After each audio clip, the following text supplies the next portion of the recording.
വെട്ടിയാർ പള്ളിയറക്കാവ് ദേവീക്ഷേത്രത്തിൽ 10ാം ഉദയ മഹോത്സവം വിപുലമായി സംഘടിപ്പിച്ചു. ഇതിനോടനുബന്ധിച്ച് കെട്ടുകാഴ്ച നടന്നു.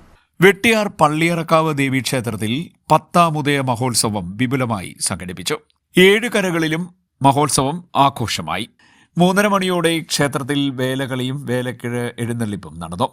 7:30യോടെ 4543 നമ്പർ കരയോഗത്തിന്റെ കണിക്കുതിര ആദ്യമായി ക്ഷേത്ര മൈതാനിയിലെത്തി. തുടർന്ന് ഓരോ കെട്ടുകാഴ്ചയും ക്രമമനുസരിച്ച് ക്ഷേത്ര മൈതാനിയിലേക്ക് വന്നു.